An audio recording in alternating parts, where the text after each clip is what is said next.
I'm Lynn Scher, and this is History in 5, and I'm going to tell you 5 incredible things about Sally Ride, America's first woman in space.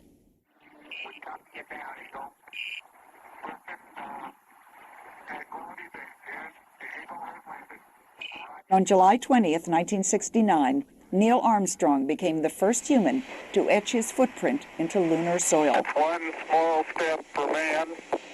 A teenager back on Earth was among the untold billions watching closely that night, but had no idea that she too would one day make cosmic history.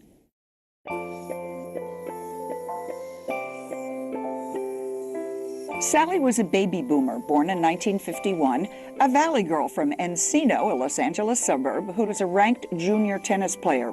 After her sophomore year in college, she realized she didn't have what it took, and she always joked that what kept her from turning pro was, quote, my forehand. Sally was fascinated by science, specifically astrophysics, the physics of astronomy.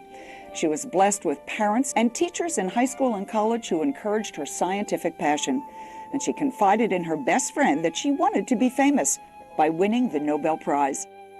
Sally never considered a career at NASA because she didn't think women would ever be eligible to fly. It was only in 1977, when NASA spread a wide net to recruit women and minorities, that Sally got interested.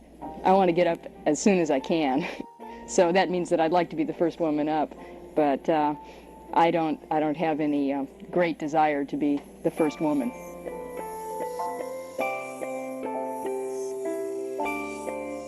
Sally wasn't the first woman in space. 2 Russians beat her to orbit, Valentina Tereshkova in 1963 and Svetlana Savitskaya in 1982. But in 1978, Sally became one of the first 6 women chosen to train as NASA astronauts, 6 women in a class of 35 new guys. I don't mind people asking me questions about what I'm going to do on orbit and whether I'm going to be doing any of the cooking on orbit, unless it's asked by someone who expects that the only reason that I'm flying is because Crip needs somebody to serve him coffee. Sally's on this crew because she's well qualified to be here. She and her colleagues trained exactly the same as the men, parasailing into shark-infested waters, practicing parachute landings, and she got totally hooked on flying. There's really nothing that I'd rather be doing right now. What I really want to do is fly as many times as they'll let me fly. Then, after 4 years of training, NASA selected Sally to be the first American woman to fly. I do feel that there's some pressure for me to not mess up. The publicity and the hoopla surrounding a U.S. female flyer made her an instant celebrity. When there was a glitch or whatever, how did you respond? How do you take it as a human being? Do you weep? What do you do?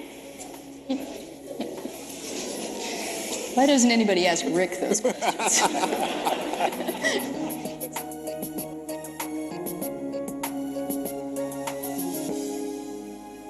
T-minus 10, 9, 8, 7, 6, 5, 4. We've gone for main engine start. We have. She was 32 on June 18, 1983, when she lifted off in Challenger on STS-7. Liftoff of STS-7 and America's first woman astronaut. Sally felt the immense power of the rockets pushing her off the Earth. And 500,000 people lined the causeways near the Kennedy Space Center in Florida, cheering, "Ride, Sally, ride." It sure is fun.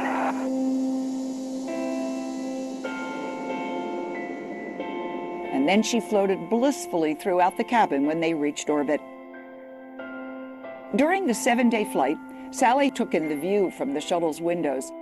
Being able to put on a pressure suit and then open the hatch and step outside and have a view of essentially the universe out in front of you. But she was especially riveted by the thin royal blue line of Earth's atmosphere. That's all there was, she'd later say. It's so clear from that perspective how fragile our existence is. Sally Ride was my friend for 30 years, but while I thought I knew her well, I really only learned about her by writing this biography. Sally was a fiercely private individual who avoided public appearances when she could and always preferred the company of one or two people to a crowd. Sally was a superb compartmentalizer who liked to control the narrative of her own life.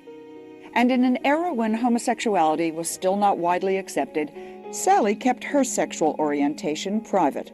While at NASA, she was married to fellow astronaut Steve Holey, a bond that lasted for 5 years. She then entered a relationship with another woman, Tam O'Shaughnessy, for more than a quarter century. Sally never talked about her life with Tam, never came out publicly. But Holey supported Tam's decision to reveal their partnership after her death from pancreatic cancer in 2012. So who was Sally Ride? She was a space traveler who saw herself as an educator.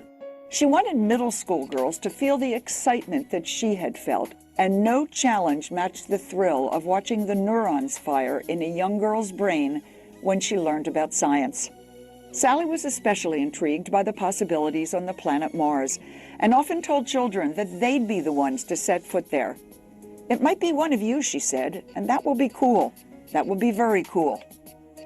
I was very honored that NASA chose me to be the first woman. It's time that people realize that women in this country can do any job that they want to do.